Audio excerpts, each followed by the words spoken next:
अस्सलाम वालेकुम। मेरा नाम दानिश हुसैन। तहरीक इंसाफ के चेयरमैन इमरान खान से अभी थोड़ी देर पहले जमान पार्क में मेरी मुलाकात हुई है। कुछ और भी वहां पर जर्नलिस्ट मौजूद थे जो कि सोशल मीडिया से वाबस्ता थे। 1 घंटा तवील ये मुलाकात हुई है और इसमें ऐसी ऐसी बातें की जो आज से पहले शायद उन्होंने कभी नहीं की। उस पर थोड़ी सी रोशनी डालते हैं। मैं ज्यादा टाइम नहीं लूंगा, वेरी क्विकली इस पर नजर दौड़ाते हैं कि आज क्या क्या बात हुई है। तो पहले तो आज बड़े वो गुस्से में थे और जो कल जो ऑपरेशन हुआ, सर्च ऑपरेशन, उसको लेकर वो काफी गुस्से का इजहार कर रहे थे। जब भी कोई बात होती थी ना, 1 घंटे तवील में बहुत सारे सवाल हुए, बहुत सारे जवाब दिए गए, बड़ी तफसीलन गुफ्तगू थी। हर थोड़ी देर के बाद वो कोई ना कोई बात जो है वो करते थे, या जैसे ही सर्च ऑपरेशन की बात होती थी वो ये कहते थे मुझे बहुत गुस्सा है। और यकीनी तौर पर ये एक जाती हैसियत में उन्होंने कहा, एक पार्टी चेयरमैन के अलावा चार चादर और चार दीवारी के तकद्दुस को पमाल किया गया। वहां पर इमरान खान साहब ने कहा कि मेरी बीवी अकेली थी, मेरी बापर्दा बीवी है, वो घर में अकेली थी, इनको पता था मैं यहां पर नहीं हूं, मैं इस्लामाबाद जा रहा हूं, और इन्होंने चादर और चार दीवारी के तकद्दुस को पामाल किया है और यहां पर जो धावा बोला है, लोगों को मारा पीटा है, और मेरे बावर्ची, मेरे सफाई करने वाले, बाकी जो स्टाफ के लोगों ने पकड़ के ले गए हैं। इस चीज़ को मैं नहीं भूलूंगा। और बिलखुसूस ये बात जाहिर है, ये गैरत का मसला है, और ये कोई भी इंसान होगा, कोई भी मुसलमान होगा तो इस पर उसे गुस्सा आएगा, इस पर वो गैरत दिखाएगा, जिस तरह से कल हुआ। और उन्होंने भी इसी गुस्से का इजहार किया, क्योंकि जो ज़ौजा हैं खान साहब की, वो ज़ाहिर है सब जानते हैं कि बापर्दा हैं, और वो पर्दे में रहती हैं और वो घर में अकेली थी, और ऐसे में वहाँ पर ऑपरेशन हुआ है। सोशल मीडिया और बाकी सारे मीडिया पर भी बात की उन्होंने। कल जिस तरह से सोशल मीडिया पर ये कवरेज थी, इलेक्ट्रॉनिक मीडिया पे तो सारी कतगन थी और वो थोड़े लिमिटेड थे, लेकिन सोशल मीडिया फ्रंट फुट पर दिखा रहा था। उर्दू पॉइंट पर जैन और औसाफ ने और बाकी सारे लोगों ने जो है वो बड़ी भरपूर कवरेज की थी। तो इसका भी मैंने भी तस्करा किया कि सोशल मीडिया अगर बंद करते हैं, तो उन्होंने कहा कि सोशल मीडिया अगर बंद करते हैं तो फिर इस मुल्क का कुछ नहीं हो सकता, फिर सब कुछ बंद हो जाएगा। क्योंकि अलर्ट से सोशल मीडिया या इंटरनेट अगर आप बंद करते हैं तो ये बात जो है वो पूरी दुनिया तक फैलेगी और पूरी दुनिया में पाकिस्तान की सुबकी होगी। अलबत्ता वो कह रहे थे कि ऐसा कर नहीं सकते। हाँ, प्रेशराइज करेंगे, डराएंगे, धमकाएंगे, जिस तरह से हमने देखा कि सहाफ़ियों को धमकाया जाता है या डराया जाता है, या फिर मारा पीटा भी है पुलिस की जानिब से। अभी जो हालिया सर्च ऑपरेशन, दफ़ा 144 की खिलाफ वर्जी, बाकी सारी चीज़ों में, तो इस तमाम तो सूरत हाल में उन्होंने कहा, और साथ साथ ये भी कहा कि साफ शफाफ इलेक्शन के अलावा और कोई ऑप्शन नहीं है। और जब मैं यहाँ से जा रहा था, यानी कि लाहौर से इस्लामाबाद की जा रही, तो उन्होंने कहा मैं अपनी बीवी को खुदाफिज कह के आया था, मुझे पता था कुछ भी हो सकता है वहाँ पर, वहाँ जो सूरत हाल थी। यहाँ से निकले हैं, इस्लामाबाद के जाते हुए 4 से 5 जगह नाके लगे हुए थे। उन्होंने कहा, इमरान खान ने, कि मैंने सिर्फ एक दस्तखत करने के लिए जाना था, और ऐसे नाके, ऐसे एंटी फोर्स और जाने क्या क्या, और मैं परेशान हो गया, देखिए ये हो क्या रहा है। 4 से 5 मुतअद्दिद नाके थे, 4 से 5 जगहों पर, मुतअद्दिद मकामात पर।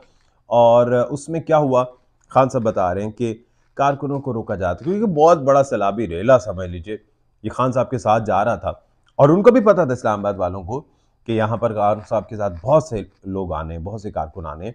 तो उन्होंने क्या किया, हर नाके पे थोड़े थोड़े लोगों को रोकना शुरू कर दिया, रजिस्ट किया, पत्थर बरसाए, लाठियां बरसाई, शेलिंग की। इमरान खान साहब कह रहे हैं कि मेरी गाड़ी के साथ शेल गिराए हैं उन्होंने, और लोगों को थोड़ा करने की कोशिश की, और इसीलिए काफ़ी लोग जो हैं वो डिस्पर्स हो गए, काफ़ी लोग पीछे भी रह गए। टोल प्लाजा पर जब रुके, इस्लामाबाद टोल प्लाजा पर, वहां पर मजीद इमरान खान की गाड़ी के अलावा किसी को जाने नहीं दिया गया। टोल प्लाजा से लेकर अदालत तक खान साहब कहते हैं कि मुझे 45 मिनट लगे हैं, और यही तमाशा जो है वो थ्रू आउट चलता रहा है। जब हम वहां पर पहुंचे हैं तो खान साहब कहते हैं कि मुझे डर था कि ये जो है कोई ट्रैप बना रहे हैं। शिबली फराज का जिक्र किया कि शिबली ने मुझे कहा कि एक हनी ट्रैप हो सकता है, हो सकता है कि जब आप अदालत में जाएं तो किसी न किसी तरह का खुदा न खास्ता कोई हमला हो जाए, कोई और मामला हो जाए, और उसके बाद इल्ज़ाम जो है किसी और पे लग जाएगा।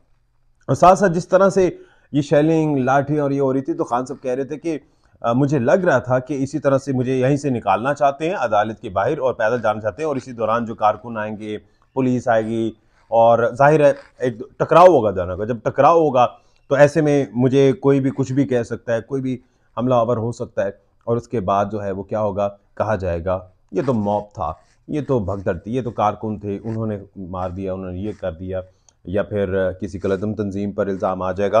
तो ये बड़ी प्रैक्टिकल जो गुफ्तगू है वो की, और सारा समझ लीजिए कि जो सफ़र था लाहौर टू इस्लामाबाद, वो सारा उन्होंने बताया।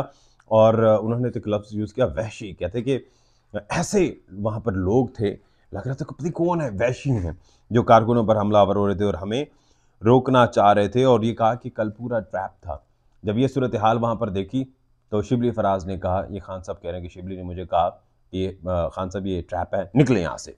तो उसके बाद फिर जो है वहीं पर गाड़ी के अंदर ही आप जानते हैं कि दस्तखत हुए और वहीं पर हाज़िरी दे दी गई। तो जनाब ये तमाम तो सूरत हाल थी। आखिर में थोड़ी सी चीज़ें मैं ऐड कर दूँ इसमें कि उन्होंने कहा, एक बड़ा इल्ज़ाम लगाया और उन्होंने कहा कि बाजवा साहब ने हुसैन हक़ानी को जो है हायर किया था। ये पहले जब मेरी मुलाकात हुई थी, आज से तकरीबन 2 ढाई महीने पहले ज़मान पार्क में, तब भी इस चीज़ का तज़किरा हुआ था, लेकिन तब मैं अपने व्लॉग में नहीं कह पाया था, ज़हन से निकल गया। तो अभी क्योंकि मैंने कुछ पॉइंट्स लिखे थे तो मुझे याद आ गया।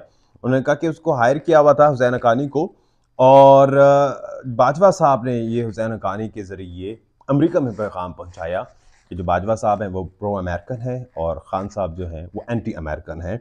और इस तरह से ये कैंपेन जो है वो चलाई गई थी। आखिर में एक बड़ी दिलचस्प बात उन्होंने कहा कि मुझ पर आज तक कोई करप्शन का इल्ज़ाम नहीं लगा, यहाँ तक कि जब मैं क्रिकेट में भी था, कैप्टन था, तो तकरीबन तमाम क्रिकेटर्स पर मैच फिक्सिंग इल्ज़ाम लगते थे, इमरान खान पर कोई मैच फिक्सिंग इल्ज़ाम नहीं लगा। ये कौम 50 साल से इमरान खान को जानती है। आज के बच्चे नहीं तो उससे पिछले उनके माँ बाप, वो नहीं तो उनके जो दादा नाना है वो जानते हैं इमरान खान को। तो साबित कर दें, इनकी तो इतनी करप्शन है, मेरी आज तक कोई करप्शन, कोई मैंने कानून की खिलाफ वर्जी इन पूरे 50 सालों में नहीं की, ना ही अवाम ने देखी है। तो ये कुछ आम पॉइंट्स है। बातें तो और भी बहुत सारी थी, लेकिन फिर दोहरानिया बहुत ज़्यादा हो जाएगा। फिर किसी दिन ये भी बताएंगे। दानिश हुसैन को इजाज़त दी, अल्लाह ने के बाद।